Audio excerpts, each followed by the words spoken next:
Okay, so the question, the camera. The question is, there's Parashat Bechukotai now. Yes. And it seems every time Torah talks about reward and punishment, it talks about everything in this world. If you don't do, you're not gonna have parnasa. It's gonna be lean years. It's gonna, and if you do, you'll have rain. You'll have good years. Right? Here in this parasha, but everywhere else also, everything, the focus is in this world. Okay, so let's do some Rambam. Rambam says, פרק שמיני בהלכות תשובה, התורה ספונה לצדיקים וחיי עולם הבא. The true, 8th parak of Teshuvah again. The true reward that is awaiting tzaddikim is Olam Haba. That will be a life that is everlasting. It never ever, there is no death. There is no end in it. And it's a goodness that has no impurity and no evil in it. Right, over here, we enjoy this piece of cake. In the afternoon, what did I do? All the calories, and I'm gaining weight. Tova has, excuse me. Tova has its consequences with it, whereas Olam Haba, it's absolute good. It's absolute. This is the verse in Torah that says, you do mitzvot, it'll be good for you. And ve'arachta yamim. So what does ve'arachta yamim mean? In a minute I'll translate it. Mipishim wa'lamdu. Hashem taught us, le'man yitavloch le'olam shekuloto. It'll be good for you. It means in a world, in a realm where everything is absolutely good. Any good you could think of in this world has its side effects.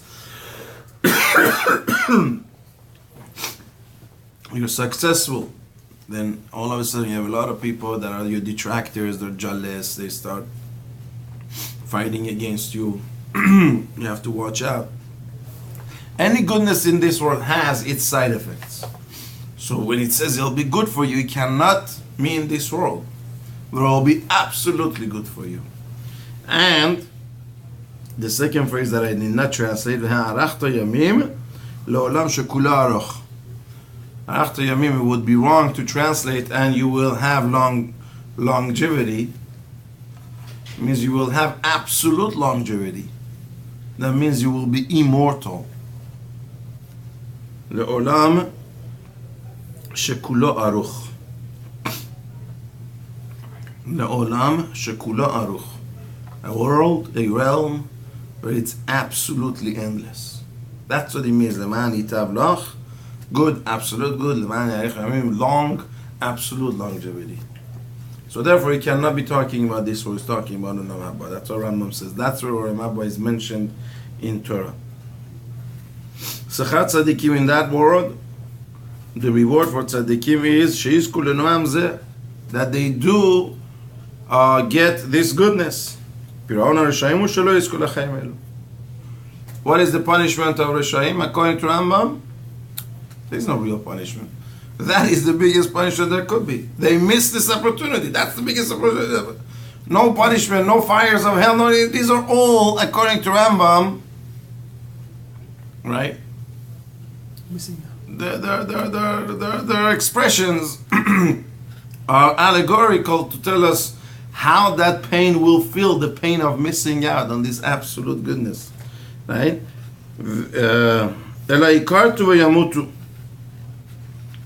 So they will be cut off. Anybody who does not deserve to get Olam Haba, who hamet, he is true dead.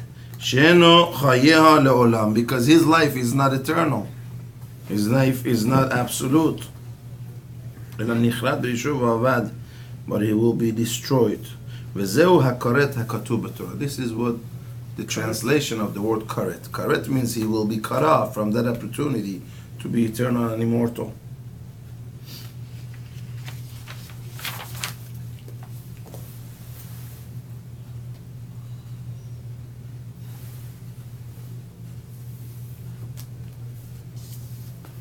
And Nekama Shen Nekama Gedula Mimenu in Halacha Hey, he says the punishment, that there is no worse punishment for that, is Shetichrat HaNefesh Lo Tizke Leotan HaChaim, that the life, as he said, will be cut off and he will not have the opportunity to achieve that Chaim. וזו העובדין הוא שקוראים אותו הנביאים דרך משל באר שחת, אבדון, תפתה, עלוקה. This is what the Nevi'im have different terms for it. They call it Be'er Shachat, the well of destruction, Avdon, absolute dissemination, Tifta, Aluga, Kol Lashon Kilaya, all different languages of being wiped away by Ashchata and destroyed. Because it's a destruction that cannot go back. Death for tzaddikim is a very temporary thing. But for Rishayim, it's an absolute thing. So that's why it's called destruction and all those type of terms. Now, in next parak, Perek Tishi, he asks our question. After I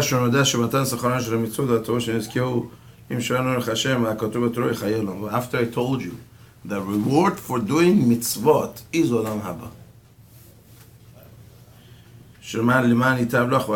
Like the pasuk he explained. What is the punishment for Rishayim? Is Tikaret. They will be cut off from that opportunity forever.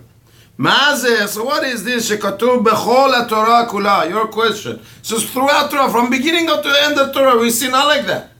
Rambam says this is unbelievable. I told you something, but if you have anybody who opened Torah once or twice, you see the whole Torah seems to be saying against me. Rambam himself acknowledges that there is a huge, huge question. It's an unbelievable. Rambam sets up really there is a train wreck about to happen. I told you the idea, but everything in Torah goes against it. So let's see how he answers it. Im tishmehu yagia lachem. If you listen to my mitzvot, you get this, you get that, you get that. Ve'im lo tishmehu yikra etchem. And if not, this is what's going to happen. It's going to be hunger, it's going to be fight, it's going to be famine, it's going to be war. What is this? Everything Torah says in this regard is Olam Hazeh, not Olam Haba. You're going to solve our hunger and good years, Milchama Shalom, peace or war, Malchut v'Shiflut, being subjected or being successful, Yeshivat Haaretz v'Galut, being able to live in Eretz Yisrael or being taken to Galut, Aslachan Ma'aser V'Sado, being successful or losing out. B'shar kol divrei haverit.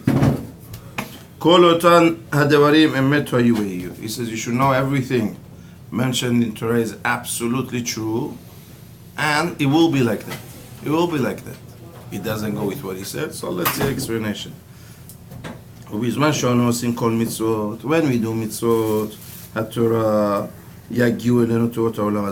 if we do the mitzvot of this of Torah, we will get the benefit and the rewards of this world. We will.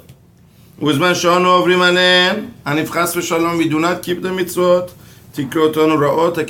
all those tragedies and calamities that is written will happen to us. So you should know the goodness that we are receiving is not the true reward of our mitzvot. And the disasters, the calamities, the tragedies that will befall those who do not do mitzvot, those who do not follow Torah, the tragedies that fall them, they are not the true punishment of their averot. Elakachu. This is the explanation. HaKadosh Baruch Hu natan lanu Torah ze etz chaim. Hashem gave us Torah. Torah is etz chaim, is the tree of life. Kol ha'oseh kol ha'katuv ba chokhmato zocher. Anybody who does it, he will get reward. V'ivtichanu b'Torah she'im na'aseh oto b'simcha oto nefesh. Now, however, if we keep Torah, and not only we keep it with desire, with happiness,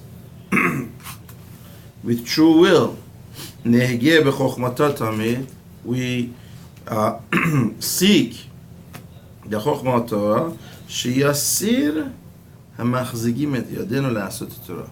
That Hashem will remove the impediments that would stop us from doing the mitzvot.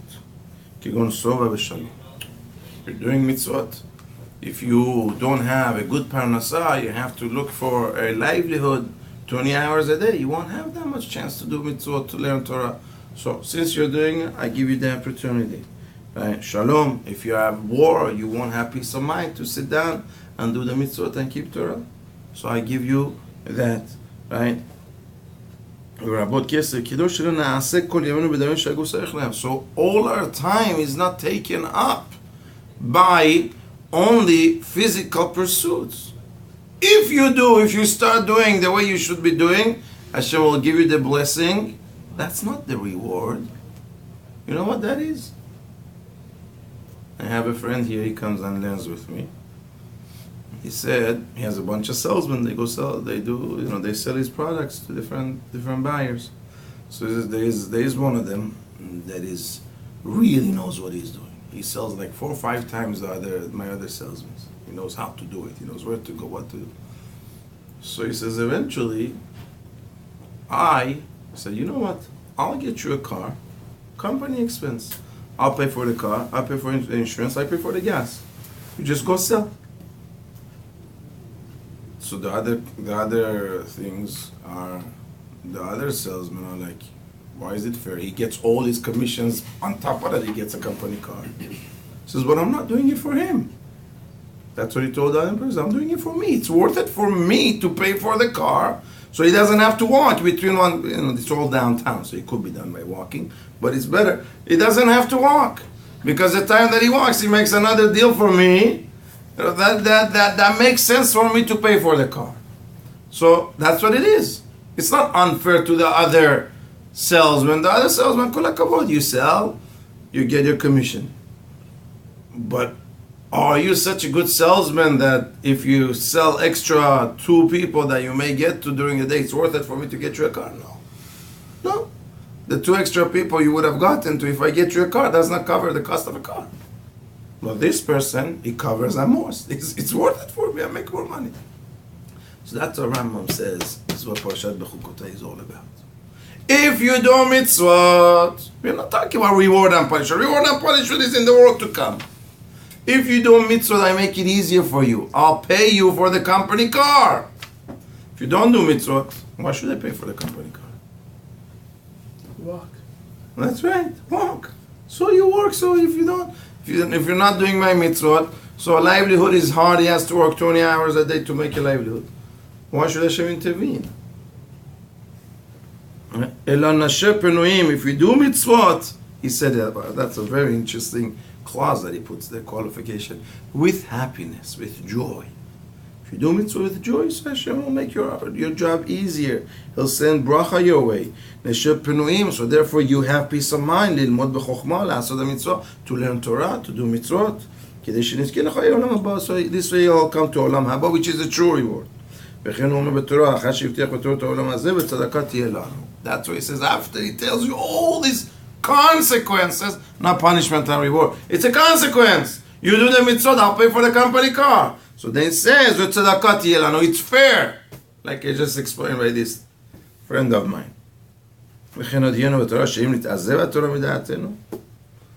So too it says in Torah that if we let go of Torah chas v'shalom, we are caught up in the nonsense that we could be caught up in. Right? It says in Torah, you became fat and you kicked. Right? You rebelled. Dayan ha'emet, the true judge, Yasir min ha'ozvim kol torot ha'olam hazeh. Those who left Torah, Hashem will take away the blessings of this world. Yes, it's this world. That's what Torah is talking about, this world. But it's not reward and punishment. You don't deserve. You don't deserve. Shehen chazku yedem livot, because they went on the path of rebelling. So they will have all those consequences which prevent them further from doing mitzvot. If you have all these hardships and all these things, and chas v'shalom tragedy and sickness, it obviously takes away one's chance and peace of mind for doing mitzvot.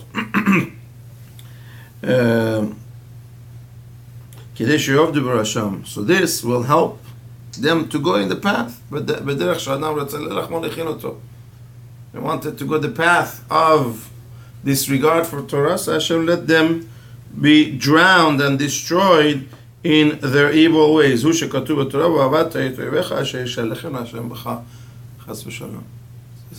will send you to Galut. You will have to serve your enemies. You can't serve Hashem. You have no time to do mitzvot, etc., etc.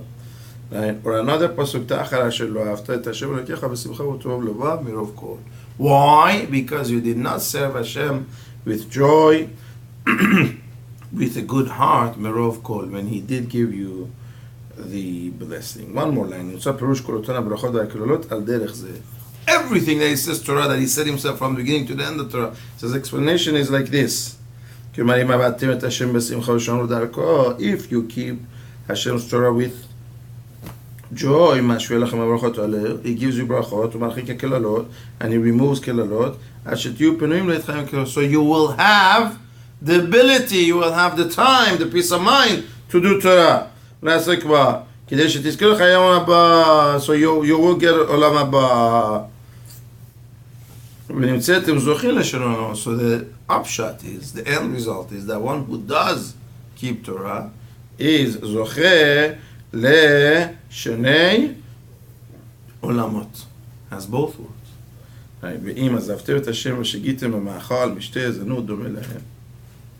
If you leave Hashem and all the focus is how to grab and eat more and drink more and chas v'shalom promiscuity and that type of things, orgies, whatever, Hashem will bring the kelalot, He will remove all the brachot. So their life is also with fear, the life is without a serenity. You will not have peace of mind, and you will not have a healthy body.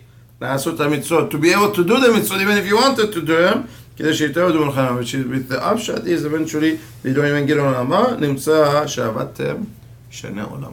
So the result is that they lost out on both ends. Can I answer your question? So you can test yourself by finding that in your Olam Hazeh, you're getting rewards, so you know in the Olam Haba you're going to get something? It's not absolute, but for a lot of people it's true, yes. Rabbi, how do the Reshaim don't enjoy Olam Hazeh? I mean, I didn't get that. So the punishment that they get in this world.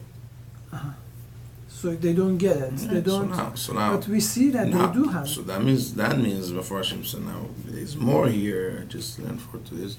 They have some mitzvot, but they don't deserve enough to get olam haba for it. So for those mitzvot that are given in this. So their olam hazeh is not to facilitate to do more mitzvot. Their olam hazeh is the reward. That's right. Or like a nachash, right? What? You can turn off a monkey. Or like the nachash.